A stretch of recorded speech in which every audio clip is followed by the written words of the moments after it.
Captain Lisa Martinez stood on the bridge of the Earthship Odyssey and watched the most beautiful world she had ever seen. The planet Ethros hung in space like a blue jewel, with white clouds swirling around floating cities that sparkled like diamonds in the sunlight of two golden suns. "My God," whispered Ryan Kelly, the ship's chief engineer. He pressed his face against the viewing window. "Those cities are actually floating in the air." Dr. Amanda Brooks, the ship's doctor, checked her medical scanner again. "The readings are incredible. The atmosphere is perfectly clean, no pollution at all. It's like they found a way to live without harming their world." Jake Thompson, who handled communications, turned from his station with excitement in his voice. "Captain, I'm getting their welcome message. They're singing to us. It's the most beautiful sound I've ever heard." Lisa smiled. "Captain." 6 months of travel through space, they had finally reached the Zephyrian homeworld. Earth had received their first message from the Zephyrians 2 years ago. It was not words or pictures, but music that somehow carried meaning. The smartest people on Earth had worked for months to understand it. The message was simple: "We welcome friends from the stars. Come in peace and share our harmony." Now the Odyssey approached their world, and Lisa felt the weight of history on her shoulders. She was leading humanity's first contact with an alien race. Everything had to go perfectly. "Take us into orbit, Jake," she ordered. "Send them our response message. Tell them we come as friends." The Odyssey moved closer to Ethros. Through the windows, they could see the floating cities more clearly now. They were made of some kind of crystal that caught the light and split it into rainbows. The cities drifted slowly through the sky, connected by bridges of light that seemed to be made of pure energy. "Captain," Jake said, "they're inviting us to land. They're sending coordinates for a landing platform." Lisa nodded. "Take us down, Ryan." "Nice and easy." "Yes." The Odyssey descended through the atmosphere. The crew gathered at the windows to stare in wonder. The Zephyrian cities were even more amazing. Up close, the crystal buildings grew like trees, twisting and curving in impossible shapes. Gardens of strange glowing plants hung from every surface, and everywhere the Zephyrians themselves moved with graceful, dancing steps. The Zephyrians were tall and thin, much taller than humans. Their skin was pale blue and seemed to glow with inner light. They had long, delicate fingers and large eyes that sparkled like stars. When they moved, it was like watching dancers who had never learned to walk normally. The Odyssey touched down on a platform that seemed to be made of solid light. Lisa took a deep breath and looked at her crew. "Remember, we represent all of humanity here. Let's make a good impression." The airlock opened, and Lisa stepped out onto the platform. The air was warm and sweet, filled with the sound of distant music. 3 Zephyrians waited for them, and when they saw the humans, they began to sing a greeting that made Lisa's heart race with joy. The lead Zephyrian stepped forward. When she spoke, her voice was like wind chimes in a gentle breeze. "I am Harmony Singer Valandra. We welcome you, children of the distant star. Your journey has been long, but now you are home." Lisa bowed respectfully. "I am Captain Lisa Martinez of Earth. We are honored to meet you." Valandra's large eyes seemed to study Lisa with curiosity. "Earth, your world's name carries the sound of growing things. Tell us, do your people sing as one?" "Not exactly," Lisa said carefully. "We have music, but we also have ... differences. Sometimes we disagree." The Zephyrians looked confused. One of them, a younger male, tilted his head. "Disagree? We do not understand this word." Dr. Brooks stepped forward. "It means we sometimes have different ideas about things. Sometimes we argue." "Argue?" Valandra's voice carried a note of concern. "Does this cause pain?" Lisa exchanged glances with her crew. How could she explain human nature to beings who had apparently never known conflict? "Sometimes, yes. But we try to work things out peacefully." The Zephyrians led them into their city. As they walked, Lisa marveled at everything around her. The buildings seemed to grow from the ground itself, their crystal walls pulsing with gentle light. There were no machines anywhere, no engines or computers that she could see. Everything worked through harmony and energy that the Zephyrians seemed to control with their songs. "How do you make your cities float?" Ryan asked, his engineer's mind fascinated. Valandra sang a brief melody, and the platform they stood on rose a few feet into the air. We sing to the forces that hold all things together. When we sing in harmony, the forces listen and obey. Dr. Brooks was scanning the Zephyrians with her medical equipment. Captain, their bone structure is incredibly delicate. Their bones are hollow like bird bones, and they're much more fragile than humans. Fragile, Valandra had overheard. What does this mean? It means you could be hurt easily, Amanda explained gently. The Zephyrians stopped walking and looked at each other with expressions of confusion. The young male spoke up. Hurt? We do not understand. It would cause hurt. Lisa felt a chill run down her spine. These beings had never known violence. It evolved on a world without predators, without war, without any need to fight. They were the most peaceful race imaginable. No one would want to hurt you, Lisa said quickly. We were just curious about your biology, continued the tour, and the Zephyrians showed them wonders beyond imagination. They had art that existed as pure energy, dancing in the air like living sculptures. They had gardens where plants grew, in perfect harmony, each one supporting the others. They had libraries where knowledge was stored as songs that could be sung to share wisdom.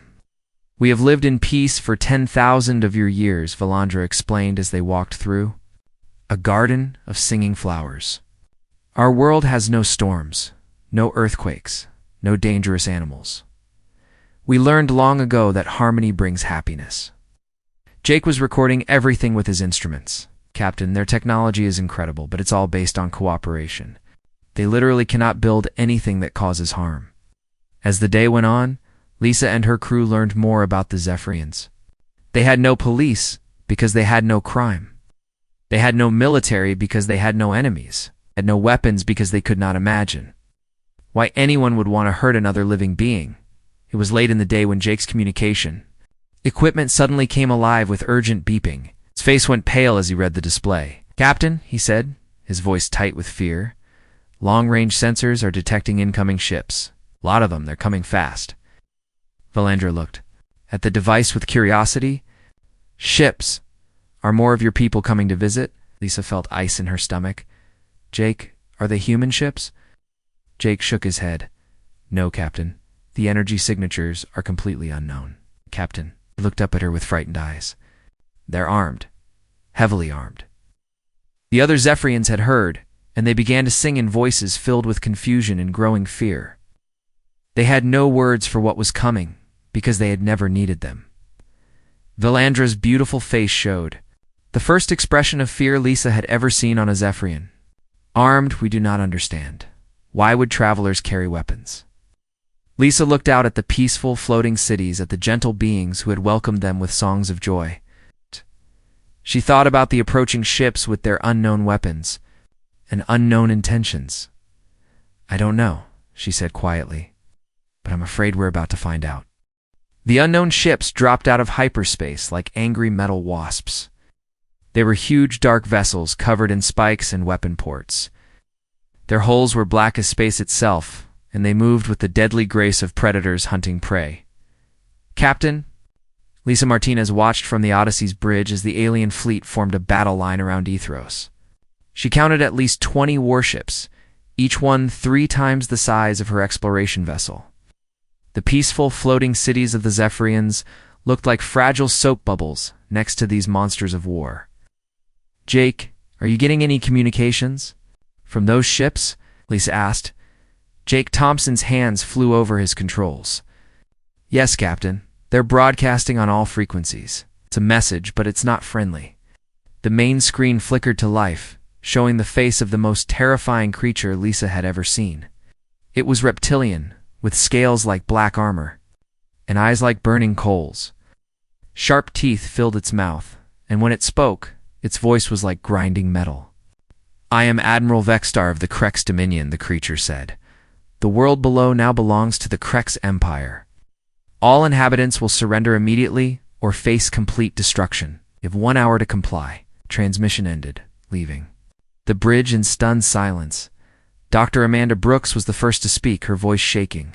My God, Lisa, look at the size of those weapons. They could destroy the entire planet. Ryan Kelly was studying the sensor readings. Captain, those ships are loaded with plasma cannons and particle beams. The Zephyrians don't have any shields that could stop weapons like that. On the planet below, Valandra and the other Zephyrians had heard the message through Jake's translation. Equipment. Their beautiful faces showed confusion and growing terror. They had never heard words like surrender or destruction before. Captain Martinez Valandra said, her melodic voice trembling, "What does this creature want? Why does it speak of destroying?" "We have done nothing wrong." Lisa knelt beside the frightened Zephyrian leader. "They want to take control of your world, Valandra. They want to make you their slaves. Slaves." The word came out as a broken song. "We do not understand. Why would anyone want to cause such pain?" Before Lisa could answer, the first attack began. Bright beams of deadly energy lanced down from the Krek ships, striking the floating cities. The beautiful crystal structures exploded like glass ornaments dropped on stone. Fragments of broken city rained down on the planet below. The Zephyrian songs of confusion turned to screams of terror and pain. They had never experienced violence before, and their minds could not process what was happening. Many simply stood, frozen in shock as their world burned around them. Lisa grabbed her communicator. "Odyssey, this is the captain. Emergency evacuation. Now. Get everyone back to the ship." But even as her crew ran for the landing platform, Lisa knew it was hopeless. The Odyssey was an exploration ship, not a warship. It had only basic defensive shields and no real weapons. Against the Krek's fleet, it would last maybe 30 seconds. More energy beams struck the cities. Millions of Zephyrians died in the first few minutes, their fragile bodies unable to survive even minor injuries. The survivors ran in panic, but they had nowhere to go. They had never built shelters or bunkers because they had never needed them. "Admiral." Vextar's voice boomed across the planet again. "Your pathetic cities fall like ripe fruit. Surrender now, or watch your entire race die screaming." Fell to her knees, her song turning to sobs. "Please, we surrender. We give you whatever you want. Just stop the killing." But the Krek's admiral only laughed, a sound like breaking bones. "Too late, little songbird. The lesson must be complete. Others must see what happens to those who do not submit immediately." The bombardment continued. Entire cities vanished in balls of fire. The peaceful gardens became smoking craters. The rivers that had run clean for thousands of years now ran red with the blood of the innocent. Lisa and her crew made it back to the Odyssey just as Krek's ground forces began landing on the planet. The soldiers that emerged from the landing craft were even more terrifying than their admiral. They stood 9 feet tall, claws like knives and armor that made them look like walking tanks. Commander Zekmoth led the ground invasion. He was a scarred veteran of dozens of conquered worlds, and he took pleasure in the helplessness of his enemies. As his soldiers spread out across the planet, he broadcast his orders for all to hear. "Round up the survivors. Kill the old and sick. Keep the young and strong for the slave markets. Make sure they understand that resistance brings only death." The Zephyrians had no weapons to resist with. They had no soldiers, no army, no concept of fighting back. When the Krek soldiers grabbed them, they tried to sing songs of peace and harmony. The soldiers responded by striking them down with energy clubs from orbit. Lisa watched the massacre through the Odyssey's sensors. Her hands clenched into fists as she saw Krek's soldiers herding Zephyrian families into prison camps. Children were separated from their parents. The elderly were shot where they stood. "Captain," Dr. Brooks said, tears streaming down her face, "we have to do something. We can't just watch this happen." "What can we do, Amanda?" Lisa asked bitterly. We're "One small ship against an entire fleet. If we attack, they'll destroy us in seconds." Ryan Kelly looked up from his station. "Captain, I might be able to get us close to the planet using the asteroid field for cover. We could evacuate some of the survivors." Lisa nodded grimly. "Save who we can." As the Odyssey slipped through the asteroid field, using stealth systems to avoid detection, Lisa made the hardest decision of her life. She opened a priority channel to Earth Command and began recording a message. "This is Captain Lisa Martinez of the exploration vessel Odyssey. We have encountered a hostile alien force called the Krek's Dominion. They are currently conducting genocide against the peaceful Zephyrian race. Repeat, we are witnessing active genocide of an entire species. She paused, watching as another Zephyrian city died in flames below. The Zephyrians cannot defend themselves. They have no military, no weapons, no concept of war. They are being slaughtered like animals. I am requesting immediate military intervention. Send everything we have. These people are crying for mercy, and there's no one here to answer them. She ended the transmission and sent it toward Earth at maximum priority. It would take 3 days to reach home, and another 3 days for any response to arrive. By then, the Zephyrians would all be dead or enslaved. On the planet below, the Krek soldiers continued their brutal work. They took particular pleasure in destroying the Zephyrians' art and music, seeing beauty as a weakness to be crushed. Libraries of song knowledge burned. Gardens that had grown for centuries were trampled under armored boots. Valandra and a small group of survivors huddled in the ruins of what had once been their greatest city. Around them, the sounds of their people's suffering filled the air. For the first time in their species' history, the Zephyrians were crying, not the gentle tears of joy they had known before, but tears of terror and despair. Why, Alondra whispered to the smoking sky. Why do they hurt us? We offered them friendship. We offered them everything. In the distance, more Krek's ships were arriving.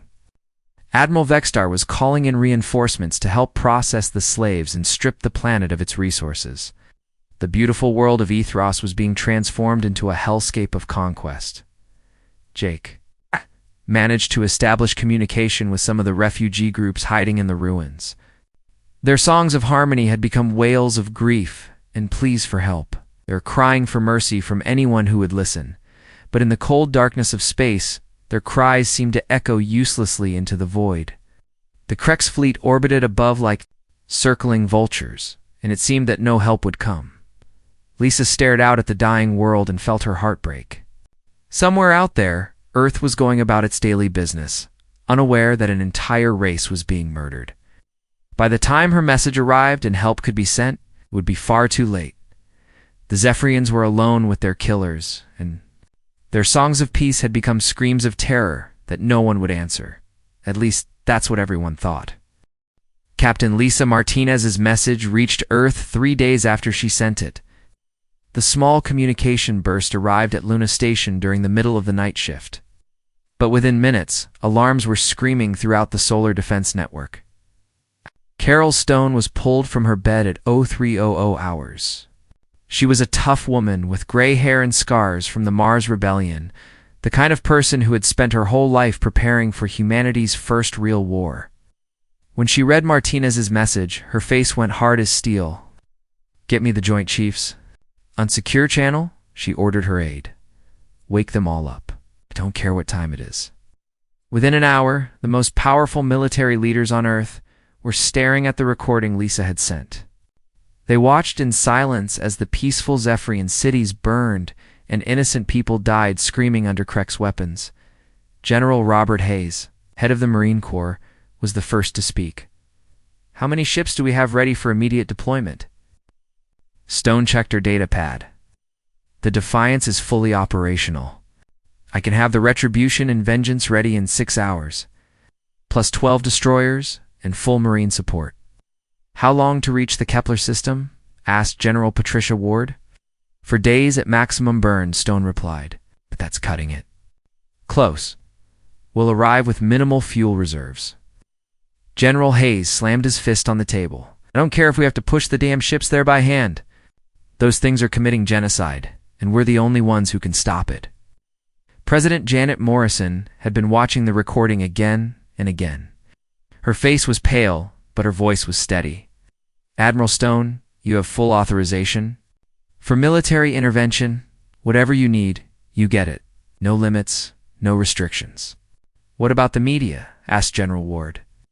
"How do we explain this to the public?" The president's eyes were cold. "We tell them the truth. We tell them that there are monsters in the galaxy, and Earth's children are going to hunt them down." Ethros, the situation had gotten much worse. 3 more days of Krek's occupation had turned the beautiful world into a nightmare. The floating cities were all gone now, nothing but smoking ruins on the ground. The Kreks had built prison camps where they kept the surviving Zephyrians like cattle. Commander Zekmoth walked through one of the camps, inspecting his prizes. The Zephyrians huddled together in terror, their beautiful songs reduced to whispered prayers. Many had stopped eating, their spirits broken by the horror they had witnessed. "These ones are too weak," Zekmoth told his lieutenant, pointing at a group of elderly Zephyrians. "Kill them. They waste food." The lieutenant raised his weapon, but before he could fire, a young Zephyrian female threw herself in front of the elderly ones. "Please," she sang in a broken voice. "They are wise ones. They carry our history in their songs." Zekmoth laughed and backhanded her across the face. The Zephyrian fell, her delicate bones cracking from the blow. "Your history ends here, Songbird. You belong to the Kreks now." Captain Martinez watched from orbit through hidden sensors she had placed around the planet. The Odyssey remained hidden in the asteroid field, conducting desperate rescue missions when possible. Her crew had managed to save about 300 Zephyrians, but millions more remained trapped below.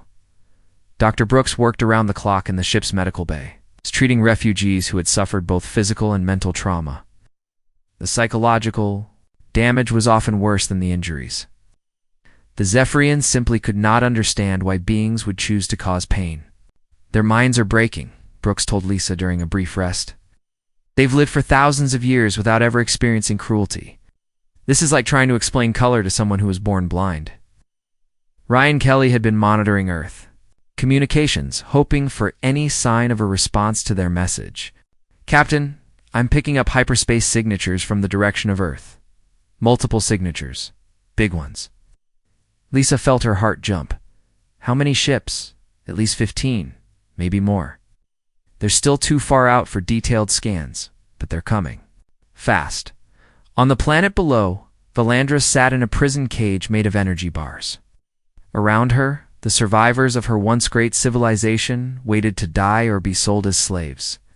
Many had given up hope entirely. Their songs had stopped 3 days ago. A young male named Koraskeeper Dren crawled over to her.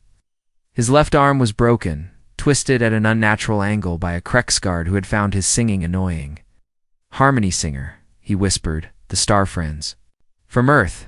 Do you think they escaped?" Valandra looked up at the stars through the energy cage. "I hope so, young Dren. I hope they carry word of our fate to others who might remember us kindly." "But no help will come," said another voice. "The Star Friends were few, and the Kreks are mighty. We will die here, and our songs will die with us." Above them, Admiral Vexstar was receiving reports from his scouts. 3 more worlds and nearby. Systems had been identified as potential targets. The Kreks war machine was always hungry for new conquests and fresh slaves. "Sir," his communications officer reported, "we're detecting hyperspace disturbances at the edge of the system." "Something's coming." Vexstar barely looked up from his battle plans. "Probably more refugees from other worlds. Have the patrol ships intercept and destroy them.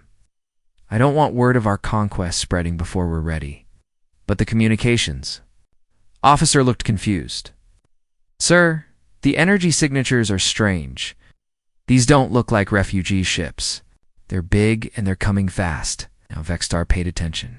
He studied the sensor data with growing interest. Unknown ships entering Kreks territory without permission. This could be amusing. Perhaps we'll have some sport before we move. On to the next world. The Kreks fleet moved into battle formation, their massive warships bristling with weapons. They'd conquered 47 worlds with these same ships. No force in the galaxy had ever stood against them successfully. On the bridge of the battleship Defiance, Admiral Stone watched the Kreks fleet through her tactical display. Her face showed no emotion, but her knuckles were white where she gripped the command rail. "Fleet status report," she ordered. "All ships ready for combat, Admiral," came the reply. "Marines are in drop pods, ready for immediate deployment." Colonel Marcus Brown commanded the Marine Force. He was a veteran of every major conflict Earth had fought in the past 20 years. His men called him Iron Marcus because nothing seemed to break him.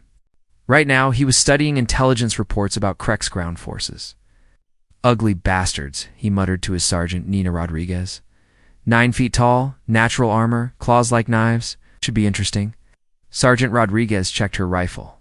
For the 10th time, sir? What about the civilians down there? The blue people. We get 'em out, Nina. All of 'em, if possible. That's what we do.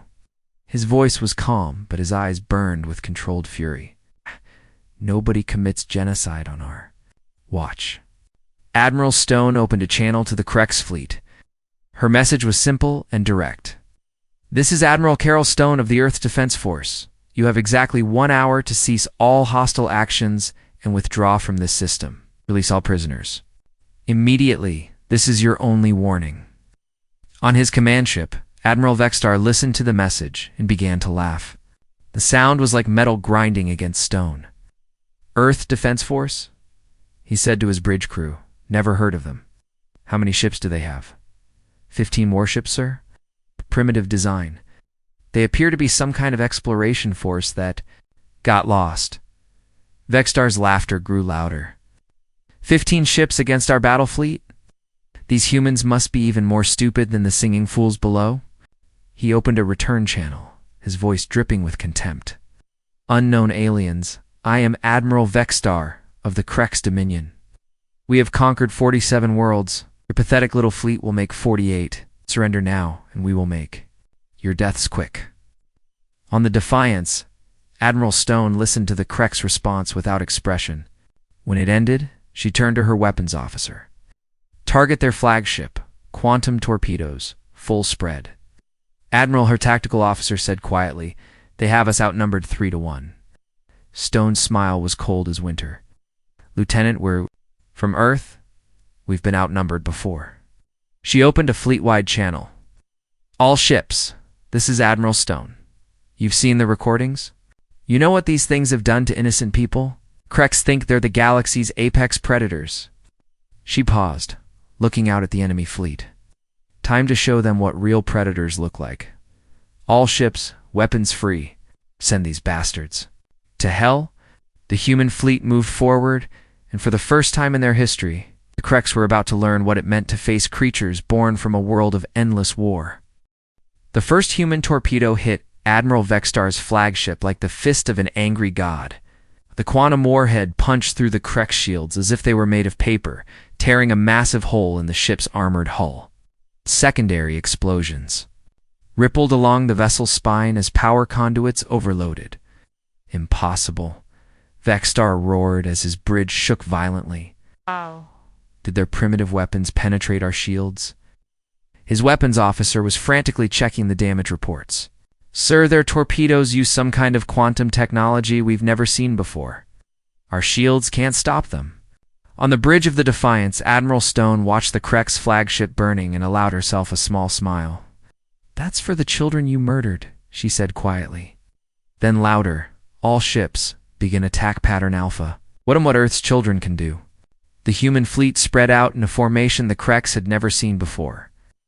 Instead of the straight battle lines most species used, the human ships moved like a pack of wolves.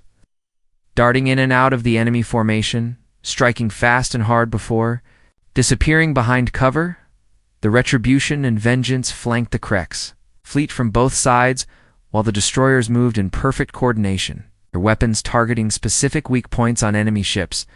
Every shot was precise, calculated. Captain Martinez watched the battle from her hiding place in the asteroid field and felt tears of relief running down her face. They came, she whispered. Earth actually sent help. The Krex tried to respond with their usual tactics of overwhelming firepower, but they found themselves fighting an enemy unlike any they had faced before. Human ships were smaller and faster, built by a species that had learned warfare through millions of years of fighting each other. Admiral Mayho. Vexstar watched in growing horror as his fleet was systematically dismantled. The humans didn't just attack. Randomly, like most species, they studied his formations, found the weaknesses, and exploited them with surgical precision. Sir, his tactical officer reported, we've lost 6 ships already. Their attack patterns are too complex. We can't predict where they'll strike next. Before Vexstar could respond, another salvo of human torpedoes slammed into his ship. This time they targeted the weapon system specifically. Leaving the Krex flagship helpless but alive, on the planet below, Commander Zekmoth felt the ground. shake as burning Krek ships began falling from the sky. He looked up in disbelief as human drop pods started raining down like metal meteors, each one carrying death for his occupation. Forces Colonel Marcus Brown was in the first wave of Marines. To hit the ground, his drop pod crashed through the roof of a Krek's command center, and he came out shooting. Plasma rifle cut through Krek soldiers like they were made of cardboard. "Nina, take your squad and hit the prison camps," he ordered over the radio. "Kevin, you're with me. We're going after their command structure." Sergeant Nina Rodriguez led her Marines toward the largest prison camp at a dead run. The Krek's guards were so shocked by the sudden attack that they barely had time to raise their weapons, before human bullets started tearing through them. The Zephyrians in the camps heard the sounds of battle and cowered in terror, thinking this was just another Krek's atrocity. Then they saw creatures in strange armor fighting the Krek soldiers, and their songs of fear turned to songs of confusion. Nina kicked down the door to the camp's guard station and found 3 Krek soldiers inside. They were bigger than her, stronger than her, with natural armor and claws. It didn't matter. Her rifle spoke 3 times, and all 3 aliens dropped dead. "This is Sergeant Rodriguez," she called over the radio. "Camp Alpha is secure. Beginning. Prisoner evacuation." Lieutenant Kevin Shaw had taken his squad to assault a Krek's weapons depot. The aliens inside fought desperately, but they had never faced soldiers trained on Earth. Human warfare was built on speed, aggression, the willingness to take risks that other species considered insane. Shaw jumped through a window under heavy fire, rolled behind cover, and came up shooting. His men followed, each one moving with the deadly grace of predators who had evolved to hunt other predators. Back in space, the battle was turning into a slaughter. The Krek's fleet, which had seemed so mighty against helpless civilians, was falling apart under the human assault. Ships burned and died as Admiral Stone's forces picked them apart piece by piece. "Sir," the Krek's communications officer said in a shaking voice, "half our fleet is destroyed or disabled. Should we retreat?" Vexter's pride wouldn't let him admit defeat. "Never. We are Kreks. We do not run from inferior species." But even as he spoke, human Marines were storming his ship. They had boarded through the holes blown by the torpedo strikes, and now they were fighting their way toward the bridge. The sound of gunfire echoed through the corridors as his crew died one by one. On the planet, the tide of battle had completely turned. The Krek's ground forces, used to fighting helpless civilians, found themselves facing an enemy that hit back harder than they did. Human Marines moved through their positions like a plague, freeing prisoners and destroying everything the Kreks had built. Dr. Brooks had landed with the second wave of Marines and was setting up field hospitals for the rescued Zephyrians. The aliens were in shock, unable to understand what was happening around them. "Who are you?" asked Philandra, when Nina's squad freed her from the energy cage. "Why do you fight the Kreks?" Nina helped the injured Zephyrian to her feet with surprising gentleness. "We're humans, ma'am. Came because you needed help. But why?" Philandra's voice was full of wonder. "We are strangers to you. Why would you risk your lives for people you do not know?" Nina looked around at the rescued Zephyrians, many of them injured and traumatized but alive. "Because it's the right thing to do. Someone has to stand up to bullies." The concept was still foreign to the Zephyrians, but they could see the results. The Kreks, who had seemed like unstoppable monsters, were running in terror from these strange warriors from Earth. Commander Zekmoth made his last stand at the planetary command center. He had gathered his remaining soldiers for a final defense, determined to take as many humans with him as possible. Colonel Brown kicked down the door and walked into the room like death itself. Zekmoth was huge, armed with weapons that could tear a human in half. Brown was smaller, wearing only basic combat armor, carrying weapons that looked primitive compared to Krek's technology. The fight lasted exactly 30 seconds. When it was over, Zekmoth lay dead on the floor, and Brown was checking his rifle for damage. "This is Brown to all units," he said calmly. "Planetary command is secure. Begin full evacuation of survivors." In space, Admiral Vextar's flagship was burning around him. Human Marines had taken most of his ship, and he could hear them fighting their way toward the bridge. His mighty fleet was scattered wreckage, and his proud army was in full retreat. A young human soldier appeared in the doorway, weapon raised. Vexstar expected to be shot immediately, but the human just stood there waiting. Admiral Stone's voice came over the communication system. "Admiral Vexstar, this is your final chance. Surrender your remaining forces, or we will destroy every Krex ship in this system." Vexstar looked around his ruined bridge, at his dead crew, at the human soldier who could kill him at any moment but was waiting for orders. For the first time in his life, the great Krex Admiral felt something he had never experienced before: fear. "We surrender," he said, the words tasting like poison in his mouth. On the planet below, Zephyrian survivors looked up at the sky, where Krex ships were burning like falling stars. Their songs of terror were slowly changing to songs of wonder. In gratitude, the humans had come. The Deathworlders had answered their cries for mercy, and the galaxy would never be the same. The war crimes trial took place 3 months later on the human ship Defiance, which had been converted into a temporary courthouse. Representatives from dozens of alien species came to watch as the galaxy learned the truth about the Krex Dominion. And the humans who had stopped them? Admiral Vexstar sat in a reinforced cage, his once proud armor replaced with simple prisoner clothing. His scaled face showed no emotion, but his eyes burned with hatred for the small human judge who would decide his fate. Judge Patricia Williams had volunteered for this duty. She was a small woman with gray hair and gentle eyes, but her voice carried the weight of justice when she spoke. "Admiral Vexstar, you stand accused of genocide, crimes against peaceful populations, and violations of the basic laws of civilization." The evidence was overwhelming. Human recorders had documented everything: the destroyed cities, the murdered civilians, the prison camps where innocents had been tortured and killed.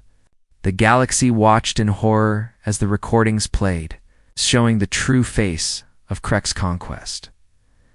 Commander Zekimoth was already dead, killed during the fighting, but his surviving officers faced their own trials. One by one they were found guilty, and sentenced to life imprisonment on a prison world far from any inhabited system. But the trials were only part of the story. The real change was happening throughout the galaxy as word spread about what the humans had done. On Ethros, the work of rebuilding had begun. The floating cities were gone forever, but the Zephyrians were learning to build new homes with human help. The crystal structures rose from the ground like songs made solid, beautiful and strong. Valandra stood in the center of what would become New Harmony, the first city built after the war. Round her, Zephyrian workers sang as they shaped crystal with their voices, while human engineers provided the technical knowledge to make the buildings safe and strong. "It is strange," she said to Captain Martinez, who had stayed to help with the reconstruction. "We had thought our way was the only way. Perfect peace, perfect harmony. But you have shown us that sometimes violence is necessary to protect peace." Lisa smiled sadly. "We didn't want to bring war to your world, Valandra. But when we saw what was happening, we couldn't just watch. Dr. Brooks was running a medical clinic for trauma survivors. Many Zephyrians were still struggling to understand what had happened to them. Their minds, which had never known cruelty, were slowly learning to heal from the wounds the Krex had inflicted. The young ones adapt faster," she told Lisa during a break. "They're starting to understand concepts like danger and protection. The older ones may never fully recover from the shock." Ryan Kelly had been working with Zephyrian engineers to understand their technology. What he discovered amazed him. "Captain, they've solved problems we've been working on for decades. Their crystal technology could revolutionize everything from power generation to space travel. But the Zephyrians were learning from humans too. For the first time in their history, they were building defenses, not to attack others, but to protect themselves if the Krex or someone like them ever returned. Young Zephyrians like Dren were the most changed by the experience. His broken arm had healed, but his spirit had grown stronger. He had volunteered to work with the human Marines, learning about tactics and strategy. "I do not wish to become a warrior," he explained to Colonel Brown, "but I wish to understand how warriors think so that we can better protect ourselves." Brown watched the young alien practice with a training weapon and nodded approvingly. You're learning, kid. The best defense is being prepared for the worst. The news of humanity's intervention had spread to every corner of the galaxy. On peaceful worlds everywhere, alien species looked up at the stars with new hope. There were protectors out there now, someone who would answer if they cried for help. On the war world of Draxus, the militaristic Korth Empire watched recordings of the battle with growing concern. Their generals studied human tactics and realized that their own armies might not be as invincible as they had believed. These humans fight like demons, General Caxter told his war council. They move faster than we do, think faster than we do, and they show no fear of death. Oh. Should we consider them a threat? Asked one of his officers. Caxter thought for a moment. Only if we become the kind of monsters they hunt. The peaceful Atori Confederation sent a formal message to Earth, thanking humanity for its protection of the Zephyrians and requesting a mutual defense treaty. Similar messages came from dozens of other species who had lived in fear of predatory empires. On Earth, President Morrison addressed the planet from her office in Geneva. Today, humanity takes its place as protectors of the innocent. We did not seek this responsibility, but we will not turn away from it. Let it be known throughout the galaxy that Earth stands ready to defend those who cannot defend themselves. Admiral Stone had been promoted and put in charge of the new Galactic Defense Force. Her ships patrolled the spaceways, hunting down Krek's remnants and other predatory species. The sight of human warships had become a symbol of hope for the oppressed, and fear for the oppressors. The Krek's empire itself was crumbling. Without their main fleet and their most experienced commanders, their remaining forces were falling back to their home territory. Many of their conquered worlds were rising in rebellion, inspired by the example of human intervention. But perhaps the most important change was happening in the hearts and minds of peaceful species everywhere. The Zephyrians had begun composing new songs, not just of harmony and peace, but of courage and protection. Their music now included harsh, discordant notes that represented the reality of a universe where evil existed but could be fought. Valandra's greatest composition was called the Song of the Deathworld Guardians.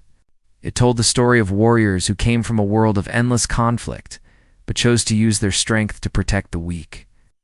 The song spread throughout the galaxy, translated into hundreds of languages, and adapted by countless species. In the song's most famous verse, she sang of the moment when the human fleet arrived, when darkness fell and hope was lost. When evil seemed to rule the stars, the children of the angry world came bearing light in ships of war. They heard our cries across the void. They answered when we called for aid. The death world born, the mercy sworn, our guardians in the endless night. The war crimes trials concluded with Admiral Vexstar receiving a life sentence on the prison world of Tartarus. As he was led away, he turned to Judge Williams with hatred in his eyes. "You think you've won?" he snarled. "But there are others like us out there. Stronger species, crueler species. Your precious peace won't last forever." Judge Williams looked at him calmly. "You're probably right, but when they come, they'll find us waiting. And behind us, they'll find every species that remembers what you did here and knows that some things are worth fighting for." 6 months after the battle, Captain Martinez stood on the observation deck of the rebuilt Odyssey. Now equipped with weapons and serving as a patrol ship, through the windows, she could see the new Zephyrian cities rising. From the ashes of the old ones, Jake Thompson joined her at the window. "Hard to believe it's been less than a year since we first arrived here." Lisa nodded. "Everything's different now. The galaxy knows about us, knows what we're capable of. Some species fear us, others worship us. I'm not sure which is worse. Matters is that the innocent have someone to call on now," Jake said. "When the next Krex Empire rises, they'll know that somewhere out there, Earth is watching." In the distance, a group of young Zephyrians were playing in one of the crystal gardens. Their games had changed since the war. They now included scenarios where some of them played humans protecting others from monsters. It was their way of processing what they had experienced and learning from it. Dr. Brooks appeared in the doorway. Lisa, we just received a distress call from the Rigel system. Something about raiders attacking cargo ships. Lisa sighed and headed for the bridge.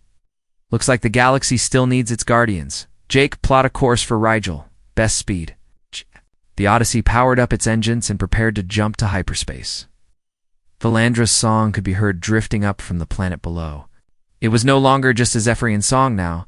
Human voices had been added to the chorus, along with those of dozens of other species who had joined the growing alliance of the Protected and the Protectors.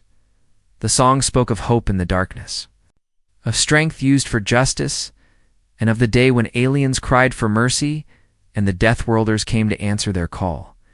And in the cold vastness of space, predatory species listened to that song and felt something they had never felt before. The knowledge that somewhere out there, monsters worse than them were hunting. The galaxy had found its guardians at last.